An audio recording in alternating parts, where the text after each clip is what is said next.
ਖਬਰਾਂ ਦੇ ਬੁਲੇਟਿਨ ਦੇ ਸਪਾਂਸਰ ਨੇ ਰੀਅਲਟਰ ਗੁਰਜਤਿੰਦਰ ਸਿੰਘ ਰੰਧਾਵਾ।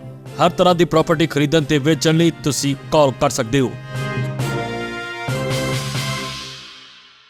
ਸਤਿ ਸ੍ਰੀ ਅਕਾਲ, ਤੁਸੀਂ ਵੇਖ ਰਹੇ ਹੋ ਪੰਜਾਬ ਮੇਲ USA TV। ਮੈਂ ਹਾਂ ਸੰਜੀਵ ਯਸ਼ ਖੰਨਾ। ਖਬਰਾਂ ਦੇ ਬੁਲੇਟਿਨ ਦੇ ਵਿੱਚ ਸਵਾਗਤ। ਸਭ ਤੋਂ ਪਹਿਲਾਂ ਚੋਣ ਦੀਆਂ ਖਬਰਾਂ। ਅਮਰੀਕੀ ਰਾਸ਼ਟਰਪਤੀ ਅਹੁਦੇ ਦੇ ਉਮੀਦਵਾਰ ਟਰੰਪ ਨਹੀਂ ਹੋਣਗੇ। ਭਾਰਤ ਦੇ ਸੰਵਿਧਾਨ ਵਿੱਚੋਂ ਇੰਡੀਆ ਸ਼ਬਦ ਹਟਾ ਸਕਦੀ ਹੈ ਸਰਕਾਰ। WhatsApp ਨੇ ਜੁਲਾਈ ਵਿੱਚ 72 ਲੱਖ ਤੋਂ ਜ਼ਿਆਦਾ ਖਾਤਿਆਂ ਤੇ ਲਗਾਈ ਪਾਬੰਦੀ। ਲੁਧਿਆਣਾ ਵਿੱਚ ਰੁਕੇ NRI ਨੂੰ ਹਨੀ ਟ੍ਰੈਪ ਰਾਹੀਂ ਕੀਤਾ ਅਗਵਾ। 3 ਸਾਲਾਂ ਬਾਅਦ ਲੁਧਿਆਣਾ ਤੋਂ ਦਿੱਲੀ ਲਈ ਫਿਰ ਤੋਂ ਸ਼ੁਰੂ ਹੋ ਰਹੀ ਹੈ ਫਲਾਈਟ। ਸਿੱਧੂ ਮੂਸੇਵਾਲਾ ਦੇ ਪ੍ਰਸ਼ੰਸਕ ਨੇ ਜੀਪ ਨਹਿਰ ਵਿੱਚ ਸੁੱਟੀ। ਸ਼ਹੀਦ ਭਗਤ ਸਿੰਘ ਦੇ ਜਨਮ ਦਿਹਾੜੇ ਤੇ ਕਿਸਾਨਾਂ ਨੇ ਰੇਲਾਂ ਰੋਕਣ ਦਾ ਕੀਤਾ ਐਲਾਨ। ਐਲਨ ਮਸਕ ਦੀ ਜਾਇਦਾਦ ਘਟਣ ਨਾਲ ਮੁਕੇਸ਼ ਅੰਬਾਨੀ ਦੀ ਵਧੀ ਜਾਇਦਾਦ। ਮੌਸਮ ਵਿਭਾਗ ਦਾ ਤਾਜ਼ਾ ਅਪਡੇਟ। ਹੁਣ ਖਬਰਾਂ ਵਿਸਥਾਰ ਦੇ ਵਿੱਚ।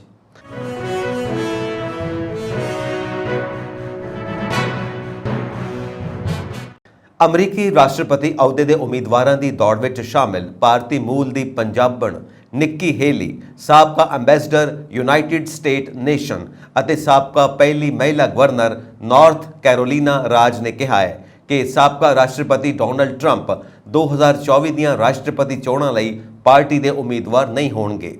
ਦੀ ਵਾਲ ਸਟਰੀਟ ਜਨਰਲ ਵੱਲੋਂ ਜਾਰੀ ਕੀਤੇ ਤਾਜ਼ਾ ਪੋਲ ਵਿੱਚ ਖੁਲਾਸਾ ਹੋਇਆ ਹੈ ਕਿ 51 ਸਾਲਾ ਨਿੱਕੀ ਹੇਲੀ ਟਰੰਪ ਅਤੇ ਰੌਨ ਡੀਸੈਂਟਿਸ ਤੋਂ ਬਾਅਦ ਪ੍ਰਸਿੱਧੀ ਦੇ ਮਾਮਲੇ ਵਿੱਚ ਤੀਜੇ ਸਥਾਨ ਤੇ ਨੇ, ਜਦਕਿ ਉਹਨਾਂ ਦੇ ਸਹਿਯੋਗੀ ਭਾਰਤੀ ਅਮਰੀਕੀ ਉਮੀਦਵਾਰ ਵਿਵੇਕ ਰਾਮਾਸਵਾਮੀ ਚੌਥੇ ਸਥਾਨ ਤੇ ਨੇ। ਹੇਲੀ ਨੇ CBS ਨਿਊਜ਼ ਨਾਲ ਇੱਕ ਇੰਟਰਵਿਊ ਵਿੱਚ ਉਹਨਾਂ ਕਿਹਾ ਕਿ ਮੈਨੂੰ ਨਹੀਂ ਲੱਗਦਾ ਕਿ ਸਾਬਕਾ ਰਾਸ਼ਟਰਪਤੀ ਡੋਨਲਡ ਟਰੰਪ ਉਮੀਦਵਾਰ ਹੋਣਗੇ। ਮੈਨੂੰ ਲੱਗਦਾ ਕਿ ਇਸ ਵਾਰ ਮੈਂ ਹਾਂ, ਪਰ ਤੁਹਾਨੂੰ ਦੱਸ ਦਿਆਂ ਕਿ ਜੋ ਬਾਈਡਨ ਅਤੇ ਕਮਲਾ ਹੈਰਿਸ ਜੋ ਕਰ ਰਹੇ ਨੇ ਉਸ ਤੋਂ ਬਿਹਤਰ ਕੋਈ ਵੀ ਰਿਪਬਲਿਕਨ ਨੇਤਾ ਵੀ ਕਰ ਸਕਦਾ ਹੈ। ਆਜ਼ਾਦੀ ਦੇ ਅੰਮ੍ਰਿਤਕਾਲ ਵਿੱਚ ਗੁਲਾਮੀ ਦੀ ਮਾਨਸਿਕਤਾ ਅਤੇ ਗੁਲਾਮੀ ਨਾਲ ਸੰਬੰਧਿਤ ਹਰ ਪ੍ਰਤੀਕ ਤੋਂ ਦੇਸ਼ ਦੇ ਦੇਸ਼ ਵਾਸੀਆਂ ਨੂੰ ਮੁਕਤੀ ਦਿਵਾਉਣ ਦੇ ਮਿਸ਼ਨ ਵਿੱਚ ਜੁਟੀ ਮੋਦੀ ਸਰਕਾਰ ਆਉਣ ਵਾਲੇ ਦਿਨਾਂ ਵਿੱਚ ਭਾਰਤ ਦੇ ਸੰਵਿਧਾਨ 'ਚੋਂ ਇੰਡੀਆ ਸ਼ਬਦ ਨੂੰ ਵੀ ਹਟਾਉਣ ਦੀ ਤਿਆਰੀ ਵਿੱਚ ਲੱਗ ਗਈ ਹੈ। ਦੱਸਿਆ ਜਾ ਰਿਹਾ ਹੈ ਕਿ ਕੇਂਦਰ ਸਰਕਾਰ 18 ਤੋਂ 22 ਸਤੰਬਰ ਵਿਚਾਲੇ ਆਯੋਜਿਤ ਕੀਤੇ ਜਾਣ ਵਾਲੇ ਸੰਸਦ ਦੇ ਵਿਸ਼ੇਸ਼ ਸੈਸ਼ਨ ਵਿੱਚ ਇਸ ਪ੍ਰਸਤਾਵ ਨਾਲ ਜੁੜੇ ਬਿੱਲ ਨੂੰ ਪੇਸ਼ ਕਰ ਸਕਦੀ ਹੈ। ਹਾਲਾਂਕਿ ਭਾਰਤ ਵਿੱਚ ਆਯੋਜਿਤ G20 ਦੇ ਸਫਲ ਸੰਮੇਲਨ, ਵਿਸ਼ਵ ਪੱਧਰ ਤੇ ਵਧ ਰਹੇ ਭਾਰਤ ਦੇ ਕੱਦ, ਚੰਦਰਯਾਨ 3 ਨੂੰ ਲੈ ਕੇ ਮਿਲੀ ਇਤਿਹਾਸਿਕ ਕਾਮਯਾਬੀ ਅਤੇ ਆਜ਼ਾਦੀ ਦੇ ਅੰਮ੍ਰਿਤਕਾਲ ਵਿੱਚ 2047 ਤੱਕ ਭਾਰਤ ਨੂੰ ਵਿਕਸਿਤ ਰਾਸ਼ਟਰ ਬਣਾਉਣ ਦੇ ਮਿਸ਼ਨ ਤੇ ਰੋਡ ਮੈਪ ਸੰਬੰਧੀ ਸੰਸਦ ਦੇ ਇਸ ਵਿਸ਼ੇਸ਼ ਸੈਸ਼ਨ ਵਿੱਚ ਚਰਚਾ ਹੋਣ ਦੀ ਸੰਭਾਵਨਾ ਹੈ। ਪਰ ਦੱਸਿਆ ਜਾ ਰਿਹਾ ਹੈ ਕਿ ਭਾਰਤ ਦੇ ਸੰਵਿਧਾਨ ਵਿੱਚੋਂ ਇੰਡੀਆ ਸ਼ਬਦ ਨੂੰ ਹਟਾਉਣਾ ਵੀ ਮੋਦੀ ਸਰਕਾਰ ਦੇ ਏਜੰਡੇ ਵਿੱਚ ਸ਼ਾਮਿਲ ਹੋ ਸਕਦਾ ਹੈ। ਸੰਸਦ ਦੇ ਆਗਾਮੀ ਵਿਸ਼ੇਸ਼ ਸੈਸ਼ਨ ਦਾ ਏਜੰਡਾ ਅਧਿਕਾਰਿਤ ਤੌਰ ਤੇ ਆਉਣਾ ਅਜੇ ਬਾਕੀ ਹੈ। ਤੁਹਾਨੂੰ ਯਾਦ ਦਿਵਾ ਦਈਏ ਕਿ ਹੁਣੇ ਜਿਹੇ ਰਾਸ਼ਟਰੀ ਸਵੈਮ ਸੇਵਕ ਸੰਘ ਦੇ ਮੋਹਨ ਭਾਗਵਤ ਨੇ ਲੋਕਾਂ ਨੂੰ ਇੰਡੀਆ ਦੀ ਜਗ੍ਹਾ ਭਾਰਤ ਨਾਂ ਦੀ ਵਰਤੋਂ ਕਰਨ ਦੀ ਅਪੀਲ ਕਰਦਿਆਂ ਕਿਹਾ ਸੀ ਕਿ ਇਸ ਦੇਸ਼ ਦਾ ਨਾਂ ਸਦੀਆਂ ਤੋਂ ਭਾਰਤ ਹੈ, ਇੰਡੀਆ ਨਹੀਂ। ਇਸ ਲਈ ਸਾਨੂੰ ਇਸ ਦੇ ਪੁਰਾਣੇ ਨਾਂ ਦੀ ਹੀ ਵਰਤੋਂ ਕਰਨੀ ਚਾਹੀਦੀ ਹੈ। ਚੋਣ ਸੁਧਾਰਾਂ ਦੀ ਵਕਾਲਤ ਕਰਨ ਵਾਲੀ body association for democratic reforms ਨੇ ਆਪਣੀ ਇੱਕ ਤਾਜ਼ਾ ਰਿਪੋਰਟ ਵਿੱਚ ਕਿਹਾ ਕਿ 8 ਕੌਮੀ ਪਾਰਟੀਆਂ ਵੱਲੋਂ ਐਲਾਨੀ ਗਈ ਕੁੱਲ ਸੰਪੱਤੀ ਸਾਲ 2021-22 ਵਿੱਚ ਵੱਧ ਕੇ 8,829.16 ਕਰੋੜ ਰੁਪਏ ਹੋ ਗਈ, ਜੋ ਕਿ ਸਾਲ 2020-21 ਵਿੱਚ 7,297.62 ਕਰੋੜ ਰੁਪਏ ਸੀ। ਵਿੱਤੀ ਵਰੇ 2021-22 ਵਿੱਚ ਭਾਜਪਾ ਨੇ 4,990 ਕਰੋੜ ਰੁਪਏ ਦੀ ਸੰਪत्ति ਐਲਾਨੀ ਸੀ, ਜੋ ਕਿ 2021-22 ਵਿੱਚ 21.17% ਵੱਧ ਕੇ 6,046.81 ਕਰੋੜ ਰੁਪਏ ਹੋ ਗਈ। ਇੰਡੀਆ ਗੱਠਜੋੜ ਦੀ ਅਗਲੀ ਮੀਟਿੰਗ ਮੱਧ ਪ੍ਰਦੇਸ਼ ਦੀ ਰਾਜਧਾਨੀ ਭੋਪਾਲ ਵਿੱਚ ਹੋ ਸਕਦੀ ਹੈ। ਸੂਤਰਾਂ ਨੇ ਕਿਹਾ ਕਿ ਵਿਰੋਧੀ ਧਿਰਾਂ ਦੇ ਇਸ ਗੱਠਜੋੜ ਦੀ ਇਹ ਪਹਿਲੀ ਜਨਤਕ ਰੈਲੀ ਹੋਵੇਗੀ, ਜਿਸ ਵਿੱਚ ਵਿਰੋਧੀ ਧਿਰਾਂ ਦੇ ਵੱਖ-ਵੱਖ ਆਗੂ ਸ਼ਾਮਿਲ ਹੋਣਗੇ। ਸੂਤਰਾਂ ਨੇ ਕਿਹਾ ਕਿ ਇੰਡੀਆ ਗੱਠਜੋੜ ਦੀ ਅਗਲੀ ਮੀਟਿੰਗ ਕਰਨ ਬਾਰੇ ਫੈਸਲਾ ਮੁੰਬਈ ਵਿੱਚ ਹੋਈ ਹਾਲੀਆ ਬੈਠਕ ਦੌਰਾਨ ਲਿਆ ਗਿਆ ਸੀ ਤੇ ਆਗੂਆਂ ਨੇ ਸਰਵਸੰਮਤੀ ਨਾਲ ਬੈਠਕ ਭੋਪਾਲ ਵਿੱਚ ਕਰਵਾਉਣ ਦੀ ਸਹਿਮਤੀ ਦਿੱਤੀ ਸੀ। ਉਂਝ ਅਜੇ ਤੱਕ ਬੈਠਕ ਦੀਆਂ ਤਰੀਕਾਂ ਨੂੰ ਅੰਤਿਮ ਰੂਪ ਨਹੀਂ ਦਿੱਤਾ ਗਿਆ। ਸੂਤਰਾਂ ਨੇ ਕਿਹਾ ਕਿ ਇੰਡੀਆ ਦੀ ਅਗਲੀ ਮੀਟਿੰਗ ਅਕਤੂਬਰ ਦੇ ਪਹਿਲੇ ਹਫ਼ਤੇ ਹੋ ਸਕਦੀ ਹੈ। ਵਿਰੋਧੀ ਪਾਰਟੀਆਂ ਦੇ ਆਗੂਆਂ ਨੇ ਬੈਠਕ ਲਈ ਇੱਕ ਵਿਕਲਪ ਵਜੋਂ ਦਿੱਲੀ ਨੂੰ ਵੀ ਵਿਚਾਰਿਆ ਸੀ। ਦੇਸ਼ ਦੇ 6 ਸੂਬਿਆਂ ਦੀਆਂ 7 ਵਿਧਾਨ ਸਭਾ ਸੀਟਾਂ ਤੇ ਜ਼ਿਮਨੀ ਚੋਣ ਲਈ VOTING ਹੋ ਗਈ ਹੈ। ਇਨ੍ਹਾਂ ਸੂਬਿਆਂ ਵਿੱਚ ਉੱਤਰ ਪ੍ਰਦੇਸ਼, ਪੱਛਮੀ ਬੰਗਾਲ, ਕੇਰਲ, ਝਾਰਖੰਡ ਅਤੇ ਉੱਤਰਾਖੰਡ ਸ਼ਾਮਿਲ ਨੇ, ਜਿੱਥੇ ਇੱਕ-ਇੱਕ ਸੀਟ ਤੇ ਚੋਣਾਂ ਹੋ ਰਹੀਆਂ ਨੇ, ਜਦੋਂ ਕਿ ਤ੍ਰਿਪੁਰਾ ਦੀਆਂ 2 ਸੀਟਾਂ ਤੇ ਵੋਟਾਂ ਪਾਈਆਂ ਜਾ ਰਹੀਆਂ ਨੇ।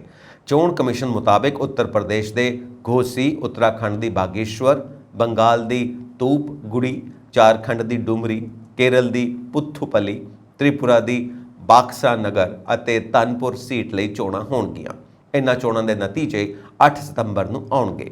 ਕੋਸੀ ਅਤੇ ਧਨਪੁਰ ਸੀਟ ਤੇ ਮੌਜੂਦਾ ਵਿਧਾਇਕਾਂ ਦੇ ਅਸਤੀਫੇ ਦੇਣ ਕਾਰਨ ਚੋਣਾਂ ਹੋ ਰਹੀਆਂ ਨੇ। ਬਾਕੀ 5 ਸੀਟਾਂ ਤੇ ਮੌਜੂਦਾ ਵਿਧਾਇਕ ਦਾ ਦੇਹਾਂਤ ਹੋਣ ਦੇ ਕਾਰਨ ਚੋਣਾਂ ਹੋ ਰਹੀਆਂ ਨੇ।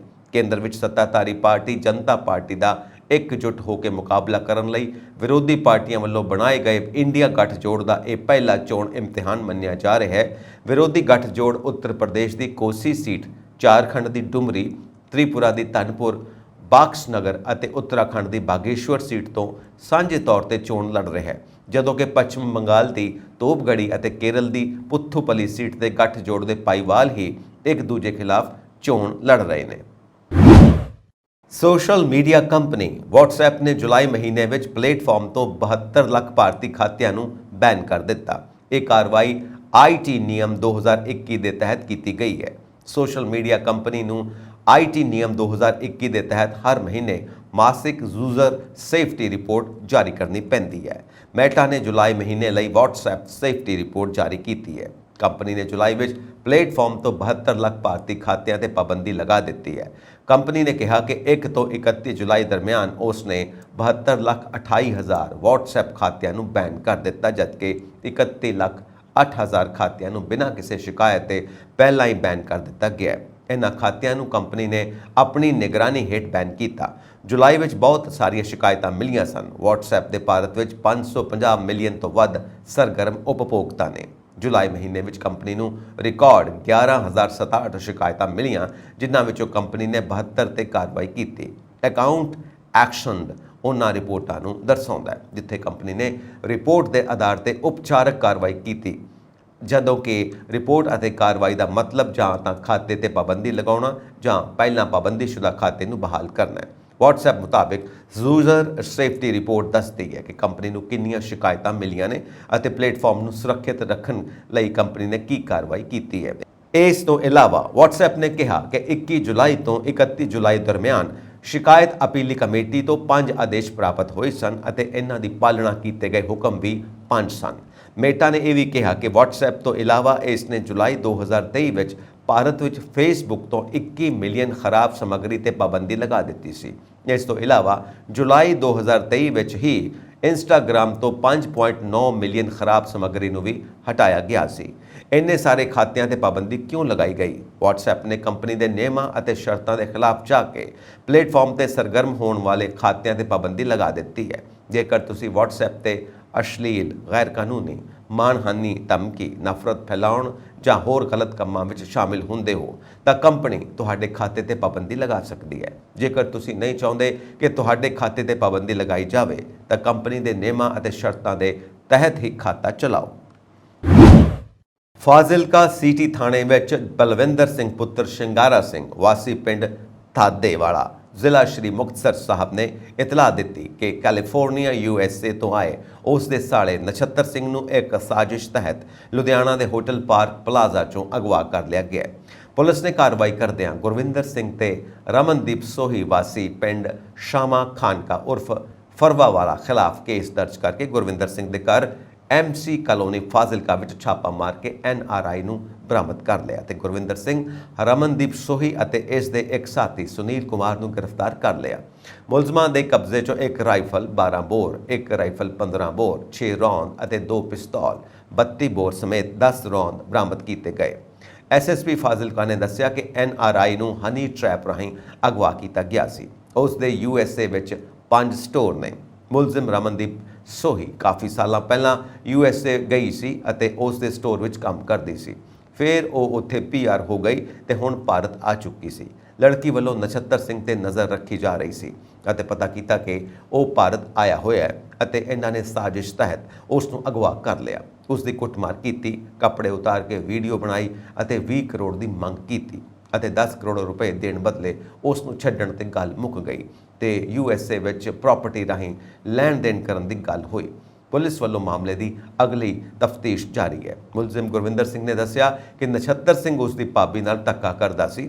ਉਸ ਨੂੰ ਬਣਨ ਦੀ ਸਜ਼ਾ ਦਿੱਤੀ ਜਾਵੇ, ਜਿਸ ਦਾ ਉਸ ਨੂੰ ਕੋਈ ਅਫਸੋਸ ਨਹੀਂ ਹੈ। ਉਸ ਦੇ ਜਿੰਨੇ ਵੀ 12-14 ਪਰਚੇ ਨੇ ਉਹ ਹੱਕ ਦੇ ਨੇ। ਮੁਲਜ਼ਮ ਰਮਨਦੀਪ ਨੇ ਦੱਸਿਆ ਕਿ ਉਹ 2015 ਵਿੱਚ ਬਾਹਰ ਗਈ ਸੀ। ਕੱਚੀ ਹੋਣ ਕਾਰਨ ਨਛੱਤਰ ਸਿੰਘ ਉਸ ਨਾਲ ਧੱਕਾ ਕਰਦਾ ਸੀ। ਉਦੋਂ ਉਹ ਕੋਈ ਕਾਰਵਾਈ ਨਹੀਂ ਕਰ ਸਕਦੀ ਸੀ। ਜਦੋਂ ਪਤਾ ਲੱਗਾ ਕਿ ਨਛੱਤਰ ਸਿੰਘ ਇੱਥੇ ਹੈ ਤੇ ਉਸ ਨੇ ਬਦਲਾ ਲਿਆ ਅਤੇ ਕੋਈ ਪੈਸਾ ਨਹੀਂ ਮੰਗਿਆ। ਅਧਿਆਪਕ ਦਿਵਸ ਤੇ ਮੰਗਲਵਾਰ ਨੂੰ ਪੰਜਾਬ ਸਰਕਾਰ ਮੋਗਾ ਵਿੱਚ ਸੂਬਾ ਪੱਧਰੀ ਪ੍ਰੋਗਰਾਮ ਦੇ ਵਿੱਚ 4 ਵਰਗਾਂ ਦੇ 80 ਅਧਿਆਪਕਾਂ ਨੂੰ ਸਨਮਾਨਿਤ ਕਰੇਗੀ। ਸਮਾਗਮ ਵਿੱਚ ਮੁੱਖ ਮਹਿਮਾਨ ਵਜੋਂ CM ਭਗਵੰਤ ਮਾਨ ਸ਼ਿਰਕਤ ਕਰਨਗੇ। ਸਿੱਖਿਆ ਮੰਤਰੀ ਹਰਜੋਤ ਸਿੰਘ ਬੈਂਸ ਨੇ ਦੱਸਿਆ ਕਿ 54 ਅਧਿਆਪਕਾਂ ਨੂੰ ਸਟੇਟ ਐਵਾਰਡ, 11 ਨੂੰ ਯੁਵਾ ਅਧਿਆਪਕ ਐਵਾਰਡ, 10 ਅਧਿਆਪਕਾਂ ਨੂੰ ਮੈਨੇਜਮੈਂਟ ਐਵਾਰਡ ਅਤੇ 5 ਅਧਿਆਪਕਾਂ ਨੂੰ ਵਿਸ਼ੇਸ਼ ਸਨਮਾਨ ਵੀ ਦਿੱਤੇ ਜਾਣਗੇ। ਉਹਨਾਂ ਚੁਣੇ ਗਏ ਸਾਰੇ ਅਧਿਆਪਕਾਂ ਨੂੰ ਵਧਾਈ ਦਿੱਤੀ।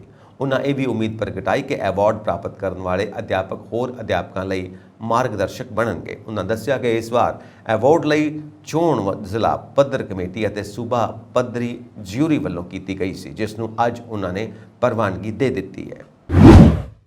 ਹਵਾਈ ਸਫ਼ਰ ਰਾਹੀਂ ਲੁਧਿਆਣਾ ਤੋਂ ਦਿੱਲੀ ਜਾਣ ਵਾਲਿਆਂ ਲਈ ਰਾਹਤ ਭਰੀ ਖਬਰ। ਹੁਣ ਜਲਦ ਹੀ ਲੋਕ ਲੁਧਿਆਣਾ ਤੋਂ ਸਿੱਧਾ ਦਿੱਲੀ ਤੱਕ ਆ ਜਾ ਸਕਣਗੇ, ਉਹ ਵੀ ਹਵਾਈ ਰਸਤੇ ਤੋਂ। ਇੱਕ ਸਾਹਨੇਵਾਲ ਹਵਾਈ ਅੱਡੇ ਲਈ 6 ਸਤੰਬਰ ਤੋਂ ਘਰੇਲੂ ਉਡਾਨਾਂ ਸ਼ੁਰੂ ਹੋਣ ਜਾ ਰਹੀਆਂ ਨੇ। ਪਿਛਲੇ 2 ਸਾਲਾਂ ਯਾਨੀ 31 ਅਗਸਤ 2020 ਤੋਂ ਉਡਾਨਾਂ ਨੂੰ ਬੰਦ ਕਰ ਦਿੱਤਾ ਗਿਆ ਸੀ। ਹੁਣ ਇਹ ਲੁਧਿਆਣਾ ਤੋਂ ਰਾਜ ਸਭਾ ਮੈਂਬਰ ਸੰਜੀਵ ਅਰੋੜਾ ਦੀਆਂ ਕੋਸ਼ਿਸ਼ਾਂ ਸਦਕਾ ਤੇ ਉਡਾਨ ਯੋਜਨਾ ਦੇ ਬਾਅਦ ਹੀ ਪੂਰੀ ਤਰ੍ਹਾਂ ਮੁਮਕਿਨ ਹੋ ਸਕਿਆ। 3 ਸਾਲ ਦਾ ਕਾਰਜਕਾਲ ਪੂਰਾ ਹੋਣ ਦੇ ਬਾਅਦ 31 ਅਗਸਤ 2020 ਹਵਾਈ ਅੱਡੇ ਤੋਂ ਉਡਾਨਾਂ ਬੰਦ ਕਰ ਦਿੱਤੀਆਂ ਗਈਆਂ ਸਨ। ਉਸੇ ਸਮੇਂ ਤੋਂ ਲੁਧਿਆਣਾ ਤੋਂ ਘਰੇਲੂ ਉਡਾਨਾਂ ਸੇਵਾ ਨਹੀਂ ਸਨ। ਇਸ ਮਾਮਲੇ ਨੂੰ ਲੈ ਕੇ ਕਈ ਵਾਰ ਸਵਾਲ ਵੀ ਚੁੱਕੇ ਗਏ ਸਨ। ਹੁਣ ਜਿਹੇ 16 ਅਗਸਤ ਨੂੰ ਰਾਜ ਸਭਾ ਦੇ ਮੈਂਬਰ ਸੰਜੀਵ ਅਰੋੜਾ ਨੇ ਉਡਾਨ ਸਕੀਮ ਤਹਿਤ ਸਾਹਨੇਵਾਲ ਹਵਾਈ ਅੱਡੇ ਲਈ ਉਡਾਨ ਸ਼ੁਰੂ ਕਰਨ ਲਈ ਰਾਜੀਵ ਬਾਂਸਲ ਸਕੱਤਰ ਨੂੰ ਪੱਤਰ ਲਿਖਿਆ ਸੀ। ਹੁਣ ਉਹਨਾਂ ਦੀਆਂ ਕੋਸ਼ਿਸ਼ਾਂ ਰੰਗ ਲਿਆਈਆਂ। 6 ਸਤੰਬਰ ਨੂੰ ਸਵੇਰੇ 9:25 ਤੇ ਦਿੱਲੀ ਦੇ ਹਿੰਡਨ ਹਵਾਈ ਅੱਡੇ ਤੋਂ ਪਹਿਲਾ ਫਲਾਈਟ ਉਡਾਨ ਭਰੇਗੀ। ਇਹ ਸਵੇਰੇ 10:50 ਤੇ ਸਾਹਨੇਵਾਲ ਹਵਾਈ ਅੱਡੇ ਤੇ ਲੈਂਡ ਕਰੇਗੀ। ਇੱਥੋਂ ਵਾਪਸੀ ਦੀ ਉਡਾਨ ਸਵੇਰੇ 11:10 ਤੇ ਰਵਾਨਾ ਹੋ ਕੇ ਦੁਪਹਿਰ ਤੱਕ 12:25 ਤੇ ਹਿੰਡਨ ਪਹੁੰਚੇਗੀ। ਰਾਜੀਵ ਅਰੋੜਾ ਦਾ ਕਹਿਣਾ ਹੈ ਕਿ ਲੁਧਿਆਣਾ ਤੋਂ ਦਿੱਲੀ ਤੇ ਦਿੱਲੀ ਤੋਂ ਲੁਧਿਆਣਾ ਤੱਕ ਦੀ ਫਲਾਈਟ ਹਫ਼ਤੇ ਵਿੱਚ 5 ਦਿਨ ਹੀ ਉਪਲਬਧ ਹੋ ਸਕੇਗੀ। ਹਾਲਾਂਕਿ ਅਕਤੂਬਰ ਦੇ ਆਖਰੀ ਹਫ਼ਤੇ ਦੇ 7 ਦਿਨਾਂ ਲਈ ਸੇਵਾ ਸ਼ੁਰੂ ਹੋ ਜਾਵੇਗੀ। 10 ਸਤੰਬਰ ਤੋਂ ਹਿੰਡਨ ਨੂੰ ਬਠਿੰਡਾ ਨਾਲ ਵੀ ਜੋੜ ਦਿੱਤਾ ਜਾਵੇਗਾ। ਮਰਹੂਮ ਪੰਜਾਬੀ ਗਾਇਕ ਸਿੱਧੂ ਮੂਸੇਵਾਲਾ ਦੇ ਕਤਲ ਦਾ ਇਨਸਾਫ ਨਾ ਮਿਲਣ ਦੇ ਰੋਸ ਵਜੋਂ ਅੱਜ ਉਸ ਦੇ ਪ੍ਰਸ਼ੰਸਕ ਨੇ ਇੱਥੋਂ ਦੀ ਬਸਤੀ ਬਾਬਾ ਖੇਲ ਨਹਿਰ ਵਿੱਚ ਆਪਣੀ ਥਾਰ ਜੀਪ ਸੁੱਟ ਦਿੱਤੀ। ਇਸ ਦੌਰਾਨ ਨਹਿਰ ਵਿੱਚ ਨਹਾ ਰਹੇ ਬੱਚੇ ਵਾਲ-ਵਾਲ ਬਚ ਗਏ। ਘਟਨਾ ਮਗਰੋਂ ਲੋਕਾਂ ਨੇ ਤੁਰੰਤ ਇਸ ਦੀ ਸੂਚਨਾ ਪੁਲਿਸ ਨੂੰ ਦਿੱਤੀ। ਪੁਲਿਸ ਨੇ ਮੌਕੇ ਤੇ ਪਹੁੰਚ ਕੇ ਸਥਿਤੀ ਦਾ ਜਾਇਜ਼ਾ ਲਿਆ ਤੇ ਕ੍ਰੇਨ ਦੀ ਮਦਦ ਨਾਲ ਜੀਪ ਨਹਿਰ ਚੋਂ ਬਾਹਰ ਕੱਢੀ। ਪੁਲਿਸ ਨੇ ਘਟਨਾ ਦੀ ਜਾਂਚ ਸ਼ੁਰੂ ਕਰ ਦਿੱਤੀ। ਪੁਲਿਸ ਨੇ ਜੀਪ ਨਹਿਰ ਚੋਂ ਕੱਢ ਕੇ ਆਪਣੇ ਕਬਜ਼ੇ ਵਿੱਚ ਲੈ ਲਈ। ਜੀਪ ਚਲਾ ਰਹੇ ਨੌਜਵਾਨ ਅਤੇ ਉਸ ਵਿੱਚ ਸਵਾਰ ਨੌਜਵਾਨਾਂ ਨੂੰ ਵੀ ਥਾਣਾ ਬਾਬਾ ਬਸਤੀ ਖੇਲ ਲਿਜਾਇਆ ਗਿਆ। ਜੀਪ ਨੂੰ ਨਹਿਰ ਵਿੱਚ ਸੁੱਟਣ ਤੋਂ ਬਾਅਦ ਹੋਏ ਹੰਗਾਮੇ ਮਗਰੋਂ ਨੌਜਵਾਨਾਂ ਨੇ ਕਿਹਾ ਕਿ ਉਹ ਮਰਹੂਮ ਗਾਇਕ ਮੂਸੇਵਾਲਾ ਦੇ ਪ੍ਰਸ਼ੰਸਕ ਨੇ ਅਤੇ ਮੂਸੇਵਾਲਾ ਲਈ ਇਨਸਾਫ ਦੀ ਲੜਾਈ ਲੜ ਰਹੇ ਨੇ। ਨਹਿਰ ਵਿੱਚ ਜੀਪ ਸੁੱਟਣ ਵਾਲੇ ਐਡਵੋਕੇਟ ਹਰਪ੍ਰੀਤ ਸਿੰਘ ਨੇ ਕਿਹਾ ਕਿ ਸਿੱਧੂ ਮੂਸੇਵਾਲਾ ਨੂੰ ਇਨਸਾਫ ਨਹੀਂ ਮਿਲ ਰਿਹਾ। ਉਸ ਦੇ ਮਾਪੇ ਕਾਤਲਾਂ ਬਾਰੇ ਦੱਸ ਰਹੇ ਨੇ ਪਰ ਉਹ ਫੜੇ ਨਹੀਂ ਜਾ ਰਹੇ। ਉਹਨਾਂ ਕਿਹਾ ਕਿ ਸਿੱਧੂ ਮੂਸੇਵਾਲਾ ਨੂੰ ਇਨਸਾਫ ਦਿਵਾਉਣ ਲਈ ਉਹਨਾਂ ਨੇ ਜੀਪ ਨੂੰ ਨਹਿਰ ਵਿੱਚ ਸੁੱਟ ਦਿੱਤਾ। ਟਰਾਂਸਜੈਂਡਰ ਵੀ ਪੰਜਾਬ ਪੁਲਿਸ ਵਿੱਚ ਭਵਿੱਖ ਵਿੱਚ ਹੋਣ ਵਾਲੀ ਭਰਤੀ ਵਾਲੀ ਪ੍ਰਕਿਰਿਆ ਵਿੱਚ ਹਿੱਸਾ ਲੈ ਸਕਣਗੇ। ਪੁਲਿਸ ਨੇ ਟਰਾਂਸਜੈਂਡਰ ਐਕਟ 2019 ਨੂੰ ਲਾਗੂ ਕਰਕੇ ਇਸ ਸੰਬੰਧੀ ਨੀਤੀ ਬਣਾਈ ਹੈ। ਇਸ ਦੇ ਪਿੱਛੇ ਕੋਸ਼ਿਸ਼ ਟਰਾਂਸਜੈਂਡਰ ਲੋਕਾਂ ਨੂੰ ਬਰਾਬਰ ਦੇ ਮੌਕੇ ਪ੍ਰਦਾਨ ਕਰਨਾ ਹੈ।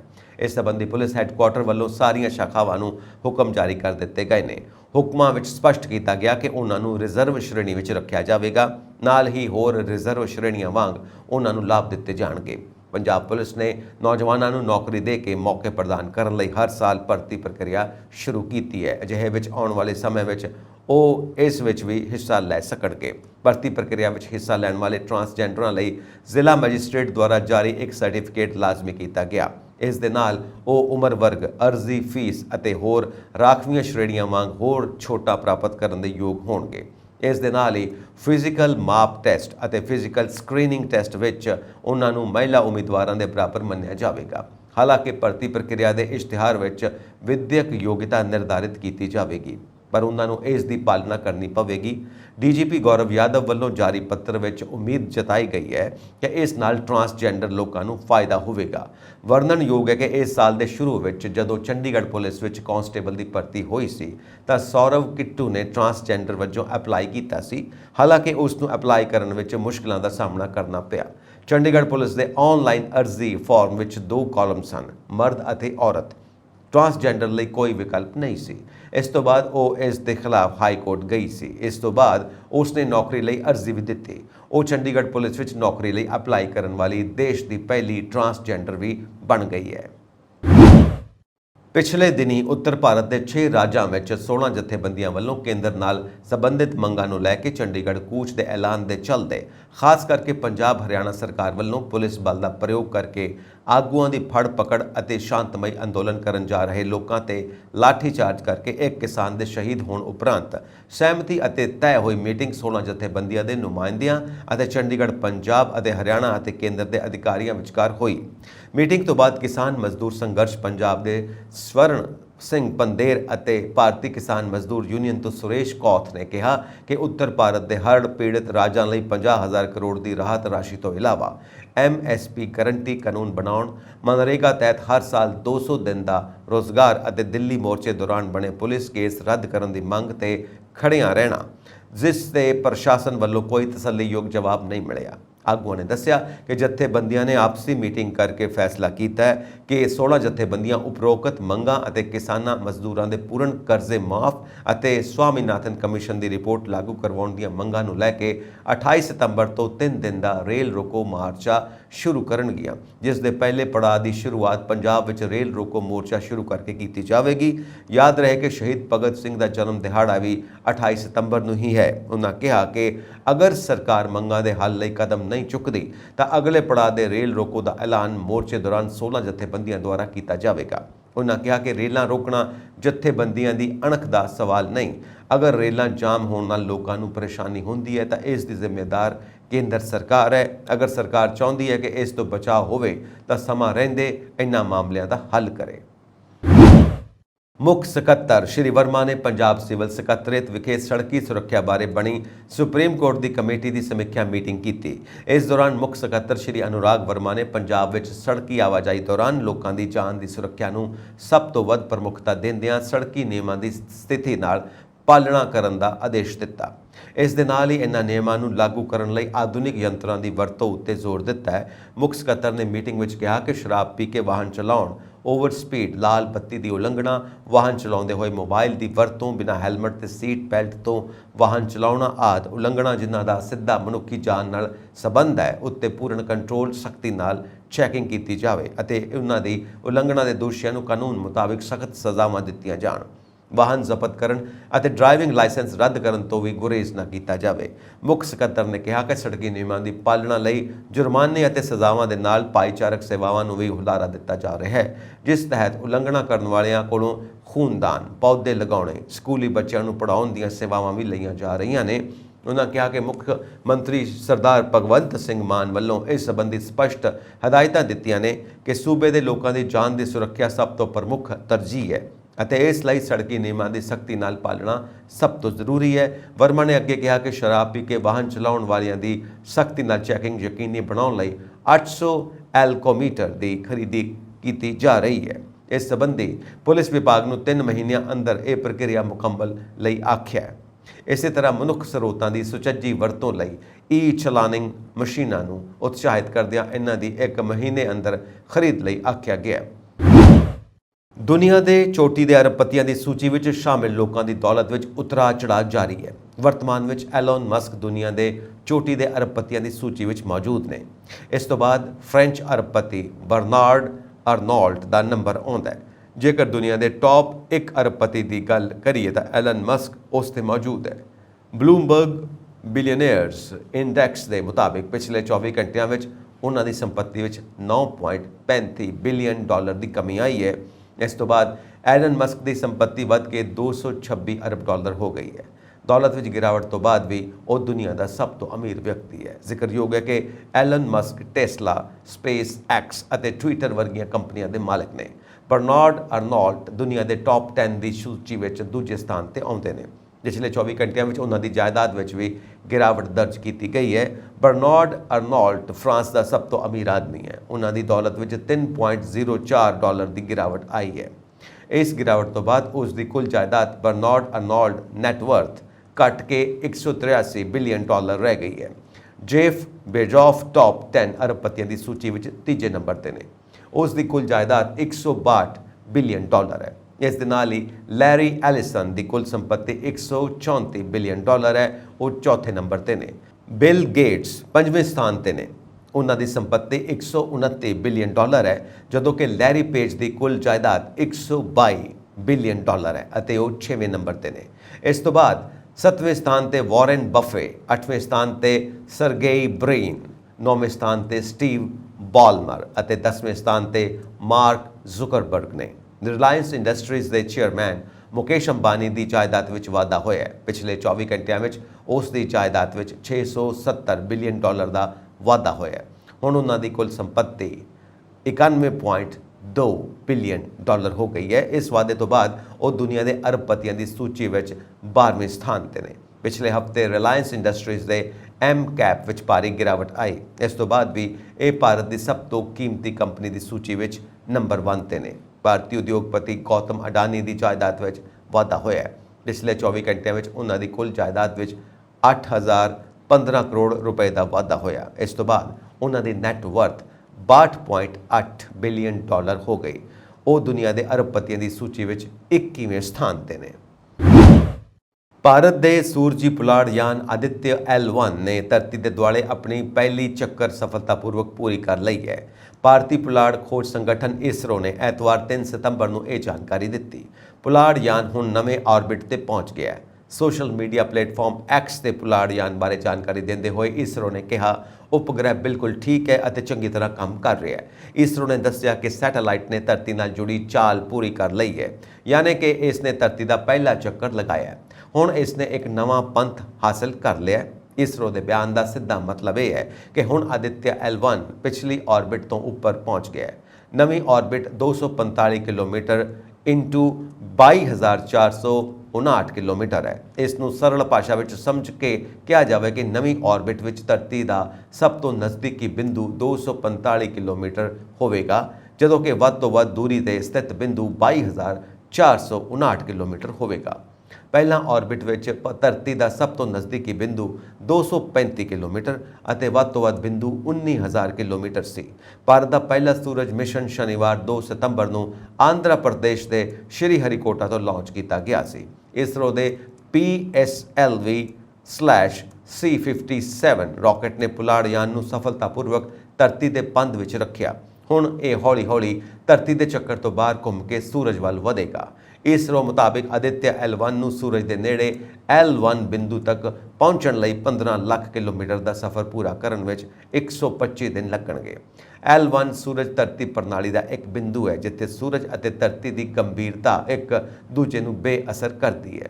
ਜੇਕਰ ਕੋਈ ਵਸਤੂ ਇਸ ਥਾਂ ਤੇ ਲਿਆਂਦੀ ਜਾਂਦੀ ਹੈ ਤਾਂ ਉਹ ਉੱਥੇ ਸਥਿਰ ਰਹਿੰਦੀ ਹੈ। ਇਸ ਬਿੰਦੂ ਦੀ ਦੂਸਰੀ ਵਿਸ਼ੇਸ਼ਤਾ ਇਹ ਹੈ ਕਿ ਇੱਥੋਂ ਸੂਰਜ ਦੀ ਬਾਹਰੀ ਪਰਤ ਨੂੰ ਸਿੱਧਾ ਦੇਖਿਆ ਜਾ ਸਕਦਾ ਹੈ। ਇਸ ਨੂੰ ਧਰਤੀ ਤੋਂ ਦੂਰਬੀਨ ਰਾਹੀਂ ਸੂਰਜ ਗ੍ਰਹਿਣ ਦੇ ਦਿਨਾਂ ਦੌਰਾਨ ਹੀ ਦੇਖਿਆ ਜਾ ਸਕਦਾ ਹੈ। L1 ਪੁਆਇੰਟ ਤੋਂ ਆਦਿਤਿਆ L1 ਗਰਾਊਂਡ ਸਟੇਸ਼ਨ ਨਾਲ ਵੀ ਕਨੈਕਟੀਵਿਟੀ ਹੋਵੇਗੀ। ਗਰਮੀ ਦੀ ਮਾਰ ਚੱਲ ਰਹੇ ਉੱਤਰੀ ਭਾਰਤ ਦੇ ਪੰਜਾਬ, ਹਰਿਆਣਾ ਅਤੇ ਪੱਛਮੀ ਉੱਤਰ ਪ੍ਰਦੇਸ਼ ਦੇ ਲੋਕ ਮੀਂਹ ਦੀ ਉਡੀਕ ਕਰ ਰਹੇ ਨੇ। ਰਾਜਸਥਾਨ ਵਿੱਚ ਵੀ ਇਸ ਸਮੇਂ ਬਹੁਤ ਗਰਮੀ ਹੈ। ਲੋਕਾਂ ਨੂੰ ਆਸ ਹੈ ਕਿ ਜਲਦੀ ਹੀ ਮੀਂਹ ਪਵੇਗਾ, ਜਿਸ ਨਾਲ ਉਹਨਾਂ ਨੂੰ ਗਰਮੀ ਤੋਂ ਰਾਹਤ ਮਿਲੇਗੀ। ਮੌਸਮ ਵਿਭਾਗ ਮੁਤਾਬਿਕ ਦਿੱਲੀ ਸਮੇਤ ਇਨ੍ਹਾਂ ਇਲਾਕਿਆਂ 'ਚ 2 ਦਿਨਾਂ ਬਾਅਦ ਭਾਵ 7 ਜਾਂ 8 ਸਤੰਬਰ ਤੋਂ ਬਾਰਿਸ਼ ਹੋ ਸਕਦੀ ਹੈ।